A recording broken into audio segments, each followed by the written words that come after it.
ज्ञानतिमिरन्दस्य ज्ञानञ्जनशलाकया चक्षुरुन्मिलितं येन तस्मै श्रीगुरवे नमः। नमो विष्णुपादाय कृष्णपृष्ठाय भूतले श्रीमते भक्तिवेदान्तस्वामिनिति नामिने। नमस्ते सरस्वते देवे गौरवाणी प्रचारिणे निर्विशेष शून्यवादी पाश्चात्य देशतारिणे। जय श्री कृष्ण चैतन्य प्रभु नित्यानंद श्री अद्वैत गदाधर शिवासादि गौभक्तवृंद। हरे कृष्णा कृष्णा कृष्णा हरे हरे, हरे राम राम राम हरे हरे। जय जय श्री चैतन्य जय नित्यानंद श्री अद्वैत चंद्र जय गौरा भक्त वृंदा। जय जय श्री चैतन्य जय नित्यानंद श्री अद्वैत चंद्र जय गौरा भक्त वृंदा। जय जय श्री चैतन्य जय Nityanand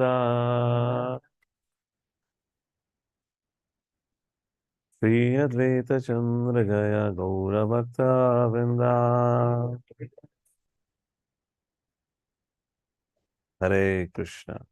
Welcome everyone for teachings of Lord Chaitanya, which we have been reading for a while. So we are on the 8th chapter. We had been discussing about the expansions or the unlimited forms of Krishna, and we saw how, began with the chapter 6. He manifests in 3 primary forms: Swayam Rupa, Tad Ekatma Rupa, and Avesh Rupa. So now we're going to talk about Avesh Rupa. Not Avesh Rupa, we're going to talk about Avatar. Avesh Rupa is Shakti Avesh Avatar. So let's start reading with the chapter 8, titled as the Avatars. Lord Chaitanya continued to explain to Sanatana Goswami the expansions of Lord Krishna who come to the material creation are called avatars or incarnation. The word avatar means one who descends. In this case, the word specifically refers to one who descends from the spiritual sky. In the spiritual sky, there are innumerable Vaikuntha planets, and from these planets, the expansion of the Supreme Personality Godhead come into this universe. Hare Krishna. Somebody like to read? Can raise their hands and yes, Mother Madhavni, go ahead. Read the next paragraph. Hare Krishna Prabhu, Dandat Pranam. The first descent of the Supreme Personality of Godhead from the expansion of Sankarshana is the first Purusha incarnation. It is stated in Srimad Bhagavatam 1.3.1 that when the Supreme Personality of Godhead descends as the first Purusha incarnation of the material creation, he immediately manifests 16 elementary energies. Known as Mahavishnu, he lies within the causal ocean, and it is he who is the original incarnation in the material world. Srimad Bhagavatam 2.6.42 states that he is the Lord of time, nature, cause and effect, mind, ego, the 5 physical elements, the 3 modes of nature, the senses, and the universal form. He is the independent master of all moving and non-moving living beings in the material world. Okay. Mother Anjana, what we have in the book and here is a little different, so therefore the influence. Hare Krishna. The influence of material nature cannot reach beyond the Vaja or causal ocean as confirmed in Srimad Bhagavatam 2.9.10. The modes of material nature, goodness, passion and ignorance, as well as material time, have no influence on the Vaikuntha planets. On these planets, the liberated associates of Krishna live eternally, and they are worshipped both by the demigods and the demons. Thank you. So the point which is being mentioned or being discussed here, the first incarnation of the Lord in this world, first of all, Avatar means one who has descended from the spiritual world. And the very first expansion is Karanai Daksha Vishnu, who lies in a causal ocean.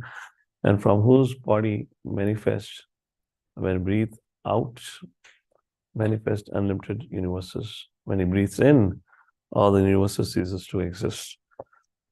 Like that. And he is a source of different energy, which has been described here.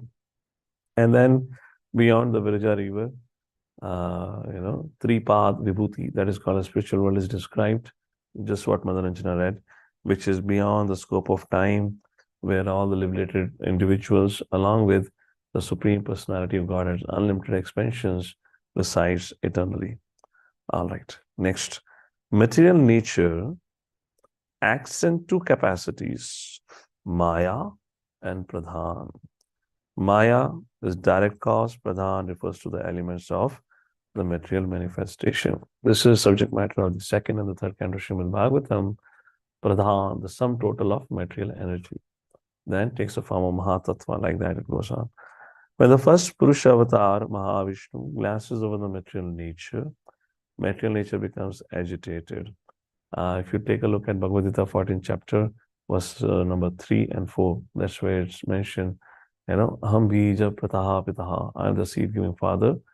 So the Bhagavad Gita also, Krishna also speaks about the same thing, and this is further elaborated in the third canto and second canto. And the Purusha avatar thus impregnates Aham bija, matter, with living entities.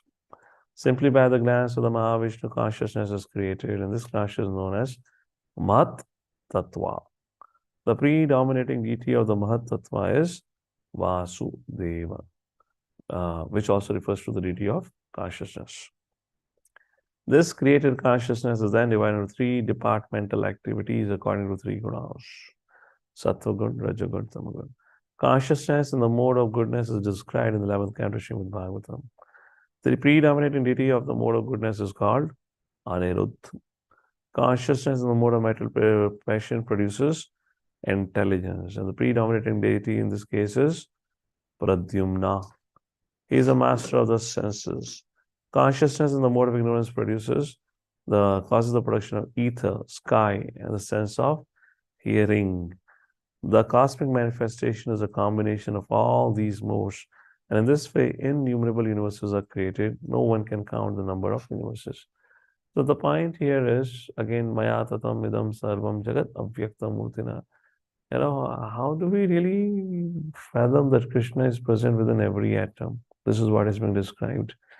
And every stage of creation, Krishna is present. Up to the ultimate stage of creation, where living entities award the bodies. Even there, Krishna is present as Paramatma. And not only Krishna is present there as Paramatma, Krishna is present within every atom, Paramanu. He resides within every atom like that. So that's the point being mentioned by Chaitanya Mahaprabhu, how Krishna is part or expands himself into everything. These innumerable universes are produced from the pores of the Mahavishnu's body. As innumerable particles of dust pass through the tiny holes in a screen, similarly from the pores of the Mahavishnu body, innumerable universes emanate. As he breathes out, innumerable universes are produced, and as he inhales, they are annihilated. All the energies of the Mahavishnu are spiritual and they have nothing to do with material energy. Brahma-samhita 5.48, it is said, the predominant deity of each universe, Brahma, lives only during one breath of Mahavishnu. Thus, Mahavishnu is the original super soul of all the universes and the master of all universes as well.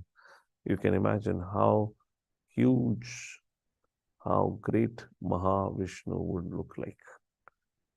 And that Mahavishnu is an expansion of Sankarshan. And that Sankarshan is an expansion of Narayana. And Narayana expansion of Balaram. Balaramji's expansion of Krishna.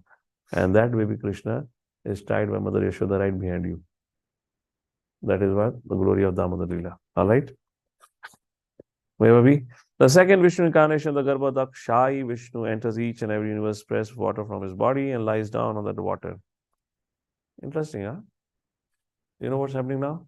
So the universe is created. There is nothing in the universe. Then Garbhodakshai Vishnu sweats. And from there produces water called as Garbhodak ocean. And then he recites. Not exactly a sweat for that reason. I'm just helping you relate to that. Just like, do you know why the ocean water is salty? That's a good enough guess, but wrong guess. It is not sweat. It is more than sweat. It is a piss. The eighth canto. Eighth canto comes. What is the name of the sage? Angira Muni or somebody? Markandeya. Something had happened. Agastya, yes, thank you. You remember? I'm missing the details over here. What had happened actually? Tulsidas Ramcharitmanas discusses his pastime in detail, and there is a little hint given in the Srimad Bhagavatam also. So, who knows the detail here? Yeah, Agastya Muni is the correct name. Anyways, so it was Agastya Muni. हाँ, बोलो, शुभ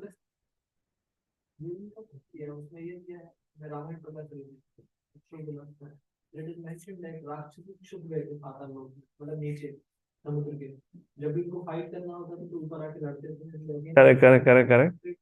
Demgods ने request किया था अगर तुम्ही ने पूरा समुद्र पी लिया.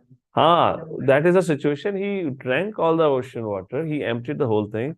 Demons were killed, and then he passed urine. Because that's in Ramcharitmanas and other Puranas. So that is publicly it would be a little awkward to say, na.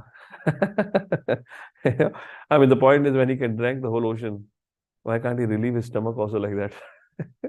Correct. Thank you. That was the detail. Yes, that was okay. All right. Okay, so that's how Gavadak Vishnu recited. From his navel, the stem of a lotus flower grows. On that lotus flower, the first creature, Brahma. Within the stem of that lotus flower, 14 divisions of planetary system, which are created by Brahma. Within each universe, the Lord is present as Garbo, Dakshai, Vishnu, and he maintains each universe and tends to his needs. Although he is within each material universe, the influence of material energy cannot touch him. When it is required, this same Vishnu takes the form of Lord Shiva and annihilates the cosmic creation.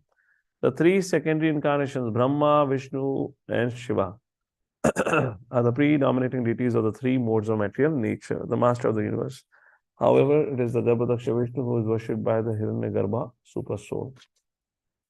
The Vedic hymns describe him as having thousands of heads, also is within the material nature, is not touched by it like that. So that's a discussion over here. Okay, so that was about Garbhodaksha Vishnu.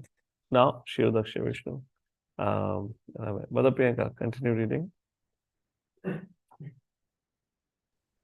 Krishna Prabhu. Yes. The third incarnation of Vishnu, Kshirodakshay Vishnu, is also an incarnation of the mode of goodness. He is also the super soul of all living entities, and he resides on the ocean of milk within the universe. Thus, Chaitanya Mahaprabhu described the Purusha avatars. Lord Chaitanya next described the Leela avatar or pastime of avatars. And of these, the Lord points out that there is no limit. However, he describes some of them. For example, Matsya, Kurma, Raghunatha, Narsimha, Vamana, and Varaha. So this concludes Prabhupada is writing here. So after describing the Purusha avatar, he describes the Leela avatar. Leela avatars are unlimited. And then next he talks about Guna avatar. What are Guna avatars? Brahma, Vishnu, Mahesh. Mode of passion, mode of goodness, and mode of ignorance. That is what is being described in the next paragraph. In the middle of the next paragraph, in Brahma Samhita 5.49, Brahma is likened to valuable jewels influenced by the rays of the sun.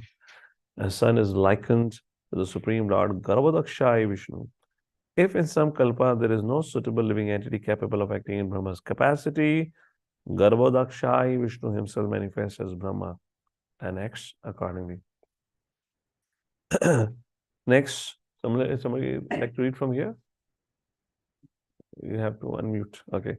Similarly, by explaining himself as Lord Shiva, the Supreme Lord is engaged. When there is a need to annihilate, so all right. So Brahma, what Brahma does, what Vishnu. Now this is about Lord Shiva, like this. Lord Shiva in association with Maya has many forms, which are generally numbered at 11. Rudra.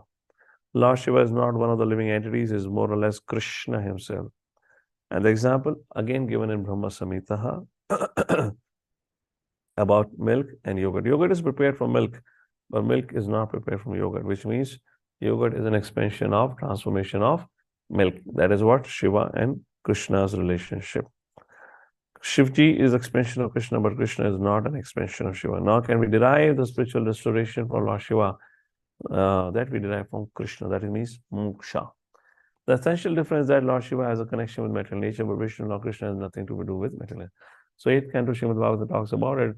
Samudra Manthan Leela, there comes. Why did Sankarshan has to take a form of Lord Shiva? What's the need for it? Vishnu is never in contact with material nature. But the need to come in contact with material nature was fulfilled by the expansion of Lord Shiva.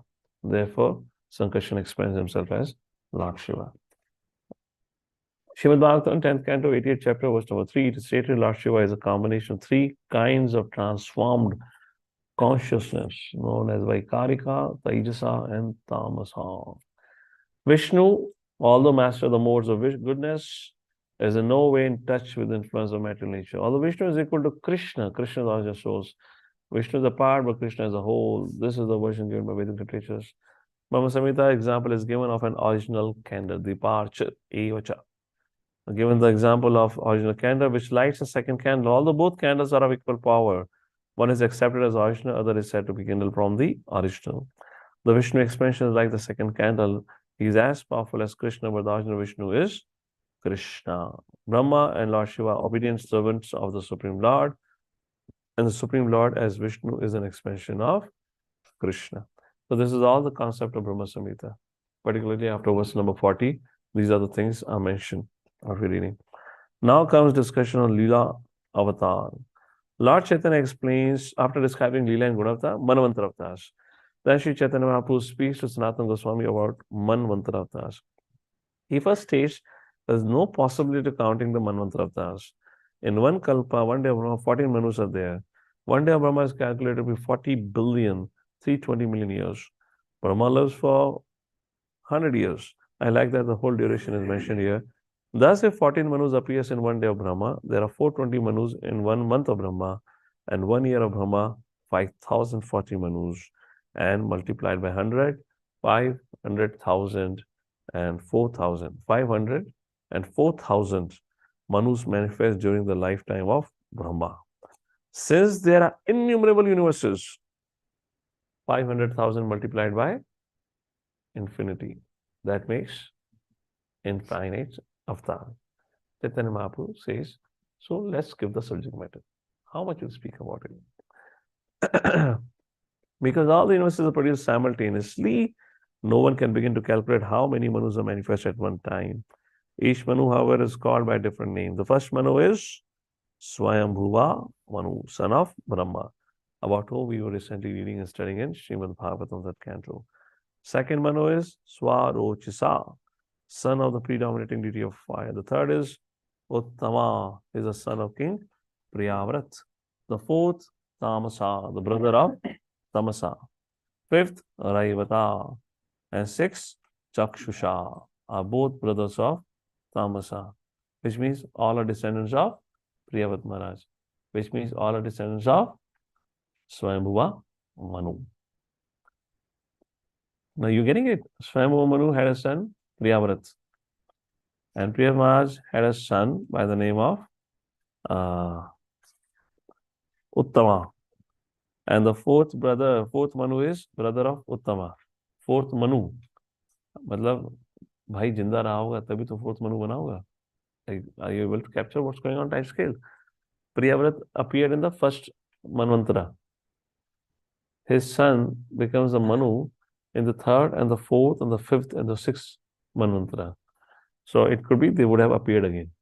It is not that they would have continued to live across Manvantaras. It's what something they have appeared again and become like that. That's what probably has to be. The seventh Manu is called Vaivasvata. He is the son of the sun god. Where do you read about Vaivasvata Manu? What does Bhagavad Gita says? Huh? The fourth chapter, verse number 1. Imam Vivasvate Yogam Proktavan. Imam Vivasvate Yogam Proktavan. Correct, thank you. ये आकाशवाणी किसकी थी by the way? अच्छा, आपने centre से angle की. Okay okay. सो हम कहाँ पे थे? या द 8th Manu आ गया है, आने वाला है? हाँ, आने वाला है. The 8th Manu is Savarni. He is also the son of sun god, born of wife named Chaya. You know this story about? Okay, that will be subject matter. Leave it. The ninth Manu is Dakshashvarani, the son of Varuna. 10th is Brahmasvarani, the son of Upashloka. Four other Madhus known as Rudrasavarani, Brahmasavarani, Devasavarani, and Indrasavarani. ये सावर्णी वंशज मेरे ख्याल से वरुणा का लग रहा है, तो वरुणा से आए हैं. So when it is said, the Lord knows past, present, future. Are you getting what it means by knowing past, present, future? So if the Lord knows past, present, and future, then where is the question of free will? Because this is already forecasted, right? This is all going to happen. And this is going to happen, then why wouldn't everything for us is predestined? If everything for us is also predestined, like for Vyasadeva it is said, he knows, what is the word in Sanskrit? Trikaldashi. He knows past, present, and future. In the 11th and 12th canto particularly talks about what is the age of Kali Yuga and all that. So what does it mean by that? Okay, you can think about it. We can take, if we finish the chapter, we'll take this question. What does it mean by, future avatars have been already mentioned. All right, after describing Manu incarnations, Lord Chaitanya explained the Yuga avatar. There are 4 yugas, Satya, Treta, Dwapar, and Kali Yuga. Each millennium, the Lord incarnates and has a different color according to the Yuga. Satya Yuga, the color of the principal incarnation is white. Treta, red. Dwapar, Krishna, blackish. And Kali Yuga, principal incarnation is yellow. This is confirmed in Srimad Bhagavatam, 10th canto, 8th chapter, verse number 13, by the astrologer Gargamuni, who calculated Krishna's horoscope in the house of Nand Maharaj. What was the process of realization? Satyuga, meditation, which was taught by the white incarnation of God. Who is this white incarnation of God? Hamsa, Avatar. Why Prabhupada doesn't write his name? Many times he doesn't explicitly write. Okay. This incarnation gave a magnificent sage Kadama by which he could have an incarnation of the person incarnate as a son. Everyone in Satyuga meditated on Krishna. Each and every living entity was full in knowledge. In the present age, Kali Yuga, who are not in full knowledge, are still attempting this meditative process, which I recommended for previous age. The process of self-realization recommended in Treta was the performance of Yajna. And this was taught by the red incarnation of God. Who is the red incarnation of God? Who taught the science of sacrifice? Huh? Yajna Purush. All right. In the Dwapar millennium, Krishna was personally present and he was worshipped by everyone by the mantra Namaste Vasudevaya Namaha Sankashanaya Pradyumna Niruddhaya Tubhyam Bhagavate Namaha. I offer my obeisances unto the Supreme Personality Godhead Vasudev Sankarshan Pradyumna Niruddha. This was the process of self-realization for the Dwapar Yuga. Everyone worshipped. Then comes our present age, Kali Yuga. The Lord incarnates to preach the chanting of the holy name of Krishna. In this age, the Lord is yellow, Chaitanya Mahaprabhu, and it teaches people love of God by chanting the names of Krishna. This teaching is carried out personally by Krishna. So this is not Chaitanya Mahaprabhu telling Sanatana Goswami, yeah? This is Srila Prabhupada speaking to all of us. Don't say Chaitanya Mahaprabhu saying all this thing. This is all Prabhupada's commentary here. This teaching is carried out personally by Krishna and exhibits love of God by chanting, singing, and dancing with thousands of people following him. This particular incarnation of the Supreme Personality of God is foretold in Srimad Bhagavatam, 11th canto. Krishna Varnam Tusha Krishnam Sango Pangasrapashatam Yagna He Sankirtana Praye Yajanti Sumedasa. And then after that, example is given of the different processes of realization. Krite Yadhyayato Vishnum. Krite means Satyeva. Tretaya Yajato Make. Make means sacrifice. Dwapare Paricharyayam. Paricharyayam means worship. Kalau Tadhari Kirtana. And Kali Yuga, Kirtana. Kirtana Deva Krishnasya Mukta Sangha Samacharaha. Like this is described here. This is also confirmed in Vishnu Puran. Dhyayan gate yajan yagnaye tretayan dvapare archayan Yad apnoti tadapnoti kalau sankirtaya keshavam. In this age, there is no use in meditation, sacrifice, and temple worship. Simply by chanting the holy name of Krishna, Hare Krishna, Hare Krishna, Krishna Krishna, Hare Hare, Hare Ram, Ram Ram, Hare Hare, one can achieve perfect self-realization. Now, next, Vivek, please read. You have raised your hand. Go ahead. Unmute. Hare Krishna. In this age, there is no use in That is meditation. done. When Lord Chaitanya described, next paragraph. When Lord Chaitanya described the incarnation for this age of Kali, Sanatan Goswami, who had been a government minister and was perfectly capable of drawing conclusions, directly asked of the Lord, how can one understand the advent of an incarnation? By the description of the incarnation for the Kali millennium, Sanatan Goswami could understand that Lord Chaitanya was indeed that incarnation of Krishna. And he could also understand that in the future there would be many people who would try to imitate Lord Chaitanya because the Lord played as an ordinary Brahmana, despite the fact that his devotees accepted him as incarnation. Since Sanatan knew that there would be many pretenders, he asked the Lord, how can one understand the symptoms of an incarnation? So what happens next is a discussion where Chaitanya Mahaprabhu tells Sanatana Goswami who is an avatar. So for everything there is a primary lakshana and secondary lakshana. Swarupa lakshana and Tathastha lakshana. ये क्या है? Not hearing anything, turn off volume. ठीक है? So let's so the next paragraph talks about it. As one can understand the different incarnations for different meanings or different Vedic literatures, Lord replied, one can similarly understand whose action the incarnation of God in this age of Kali. In other words, the Lord emphasized or stressed the reference to authoritative scriptures. One should not whimsically accept a person as an incarnation, but should try to understand the characteristics of incarnation by referring to scriptures. What are the characteristics? Next paragraph, please read. The principal feature and the marginal feature. In the scriptures, there are description of the characteristics of the body. Please read. An intelligent person can understand the characteristics of an avatar by understanding two features, the principal feature called personality and the marginal features. In the scriptures, there are descriptions of the characteristics of the body and the activities of an incarnation. And the description of the body is the principal feature by which an incarnation can be identified. The activities of the incarnation are the marginal features. This is confirmed in the beginning of Srimad Bhagavatam, where the features of an avatar are nicely described. In that verse, the two terms Param and Satyam are used, and Lord Chaitanya indicates that these words reveal Krishna's principal feature. The other marginal features indicate that he taught Vedic knowledge to Brahma and incarnated as the Purush avatar to create the cosmic manifestation. These are occasional features, manifest for some special purposes. One should be able to understand and distinguish the principal and marginal features of an avatar. No one can declare himself an incarnation without referring to these two features.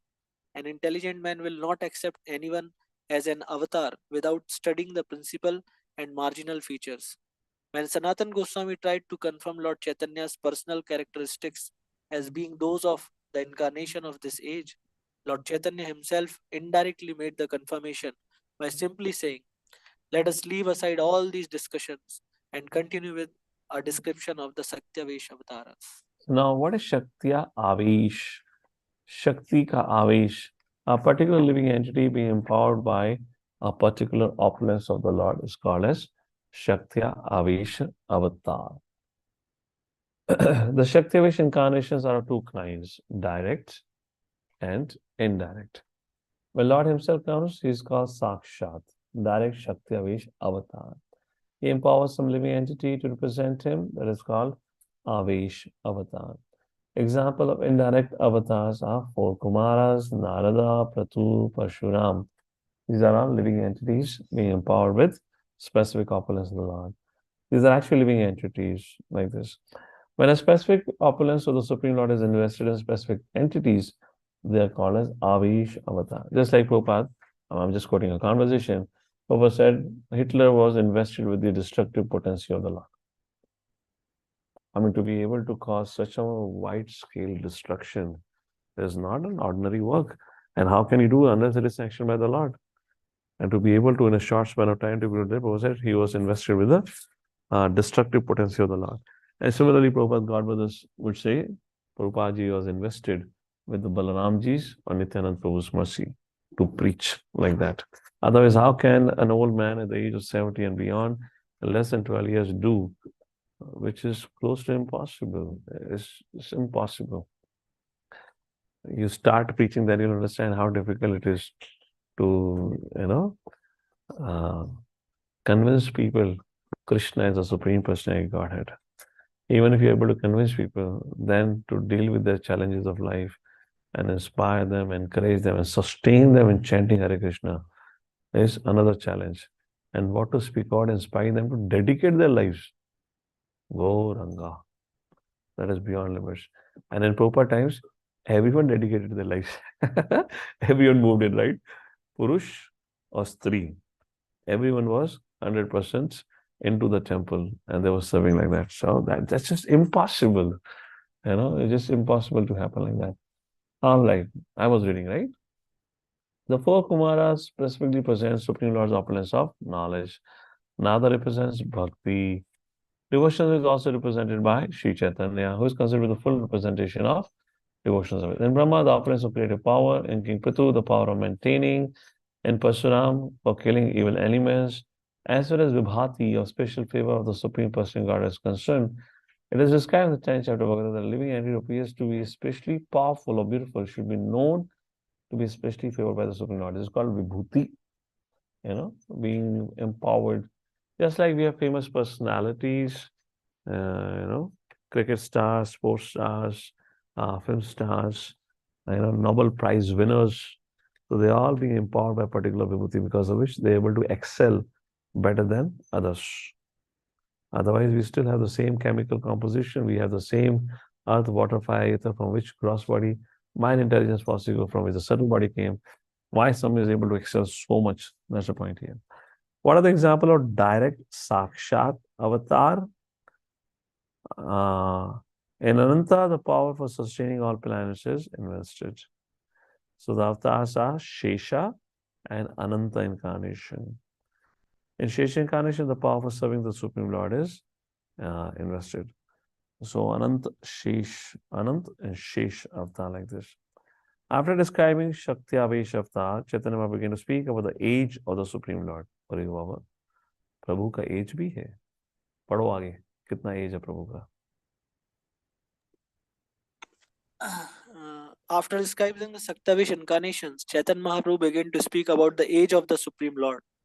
He said that the Supreme Lord Krishna is always like a 16-year-old boy. And when he desires to descend on this universe, he first of all sends his father and mother, who are his devotees. And then he advents himself as an incarnation, or he comes personally. All his activities, beginning with the killing of the Putana demon, are displayed in innumerable universes, and there is no limit to them. Indeed, at every moment, at every second, his manifestations and various pastimes are seen in different universes, Brahmandas. Thus, his activities are just like the waves of Ganges River. Just as there is no limit to the flowing of waves of the Ganges, there is no cessation of Lord Krishna's incarnations in different universes. From childhood, he displays many pastimes and ultimately he exhibits the Ras dance. It is said that all the pastimes of Krishna are eternal, and this is confirmed in every scripture. Generally, people cannot understand how Krishna performs his pastimes, but Lord Chaitanya clarified this by comparing his pastimes to the orbit of the earth about the sun. So the idea, there's analogy which is given, it gets a little technical. What the analogy which is given is, let's say we are experiencing sunrise. It's not only we are experiencing sunrise. Sunrise is experienced by many, but in different phases of sunrise. Just like even on this planet, if it is, let's say, 8:25 for us here, in a different country, according to where they are, away or closer to the equator, they will be in a different time zone. Yes or no? The time difference will be 1 hour, 2 hour, 3 hour, 4 hour, like this. So that's the point Chaitanya said. See, from one place it might have set, Another place it has risen, it is already going.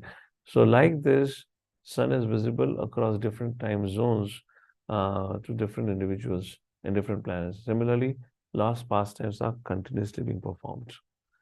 Maybe Putna's killing has happened here, and somewhere else, Putna's birth is being described, and Putna's birth is happening, like that is mentioned here. Lord Krishna, the last paragraph, remains in this universe for only 125 years. But all the pastimes that appear are exhibited in each and every universe. Please read. These pastimes include. These pastimes include his appearance, his boyhood activities, his youth, and his later pastimes up to those pastimes at Dwarka.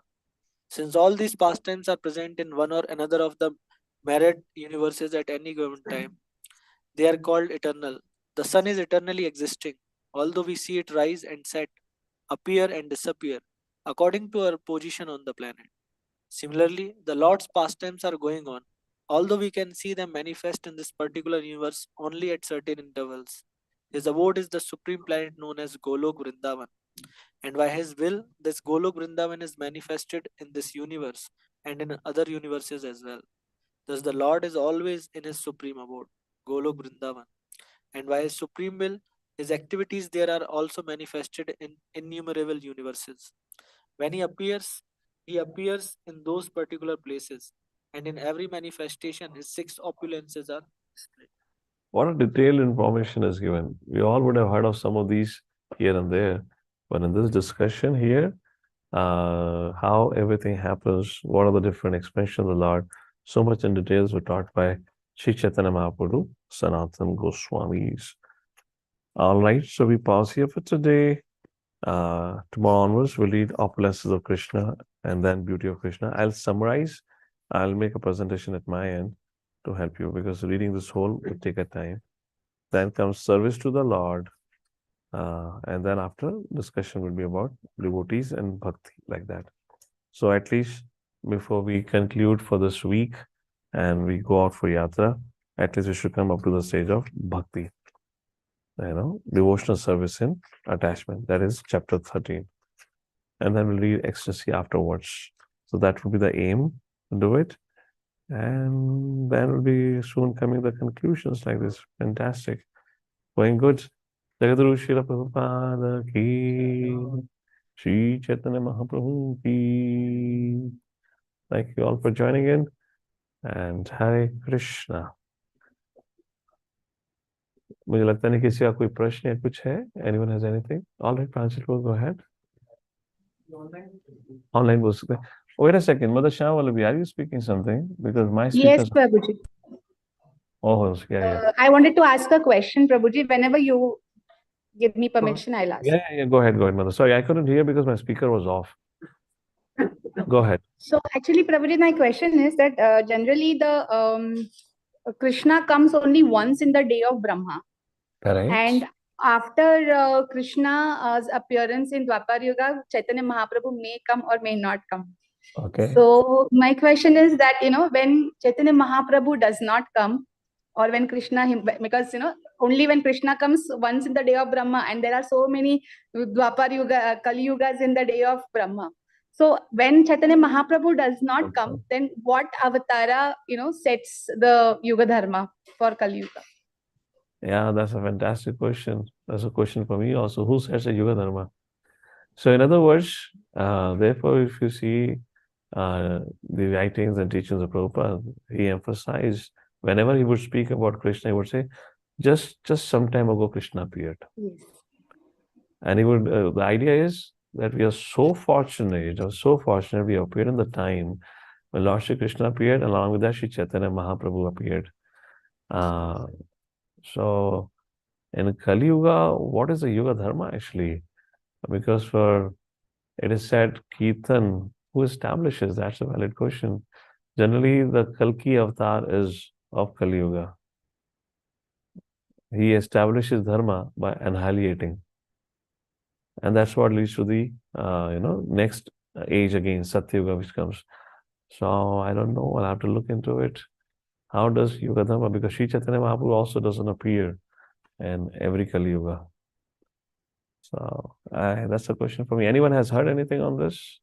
Prabhuji, what I had heard is that, in one of the lectures, I had heard that maybe some other avatara comes and establishes the kirtan, I mean the Sankirtan, chanting of the names of the Lord.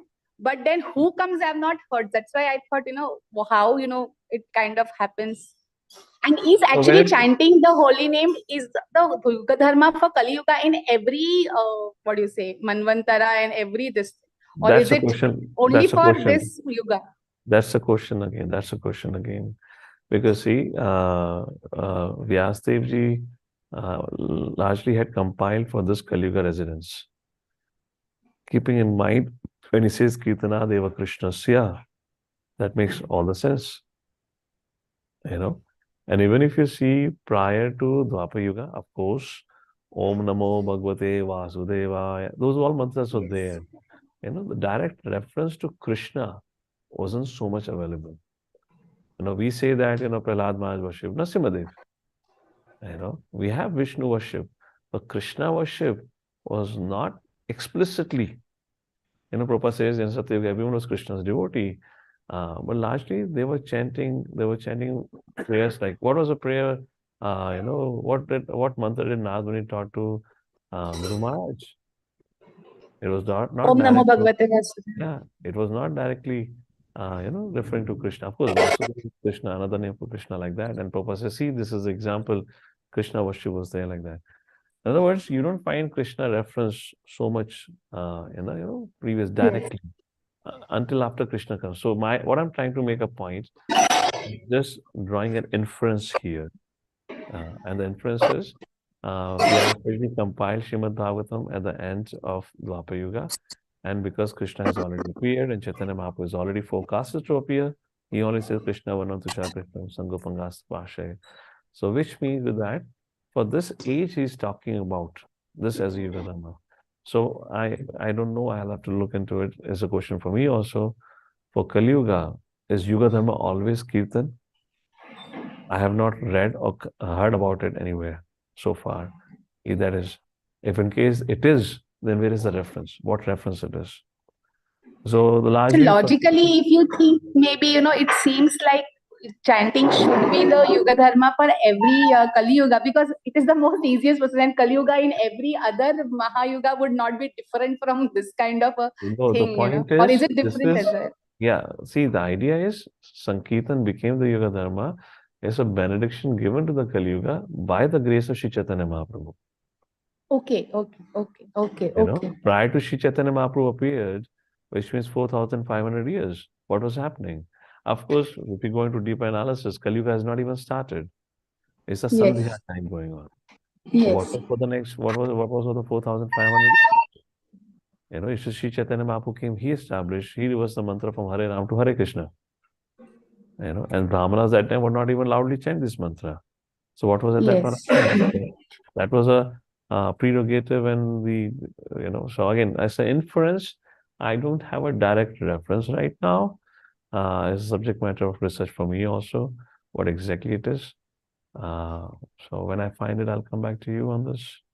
Okay, thank you. But I would prefer to have a direct reference from Shastra rather than hearsay, because on this subject matter, sometimes speakers may just make some hearsay comment, and then they don't put a point that I think like this, and then we get a little confused about it. Yes, Mother Madhamni. Prabhu, Chaitanya Charitamrita, it says Harer Nama Nameva Kevalam, Kalo Nastiva Gatir Anyata. So it does not give any specific reference that only when Chaitanya Mahaprabhu comes in Kali Yuga and propagates the Yuga Dharma, then only Harinam becomes the Yuga Dharma. So as per this verse, it independently proclaims that in Kali Yuga, Harinam Sankirtan is the Yuga Dharma, isn't it? But Srimad Bhagavatam 11th canto, when it is mentioned Krishna Varnam Tushar Krishnam, that explicitly mentioned the avatar of the Lord will come, who will establish Sankirtan, Prayer, that will establish, right? Okay. So with that, we pause here. You had something, Pranjal? Yeah, go ahead. The question was in my book, page 87. Huh? My book, page 87, we were discussing about Guna Avtaras. So this is line written, if in some kalpa there is no suitable living entity Vishnu capable of becomes Brahma. acting in Brahma's capacity, Garbhodaksha Vishnu himself manifests as Brahma and acts accordingly. Yeah. Kalpa, for entire 100 years there is only one Brahma. Mhm. So how there is no Brahma? There is no Brahma. Kalpa means one day of a Brahma, Correct. and for entire 100 years we have single Brahma only. So, okay, you're saying you're looking at the technicality of the word kalpa. You're saying kalpa refers to a day. Brahma is a lifetime, which is correct. So here two things could happen. One, the meaning of kalpa could also be the whole lifetime of Brahma. But the point is, when a suitable Brahma is not there at the time of creation, then Vishnu becomes Brahma. That's the point. So that's okay. That point could be the meaning of the word kalpa, just like Maya. We were reading yesterday. Maya means illusions. Maya also means mercy. Maya has three meanings like that. So that could be the use of the word. Mother Chintamani.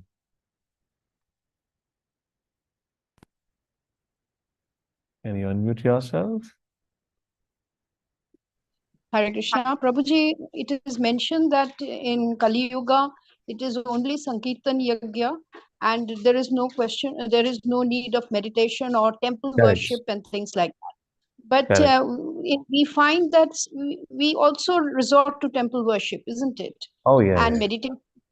So, what See, could be the what it means by the chanting of the holy names is the means. It refers to it is a primary means. Whereas deity worship becomes the secondary lakshan for the support of your bhakti.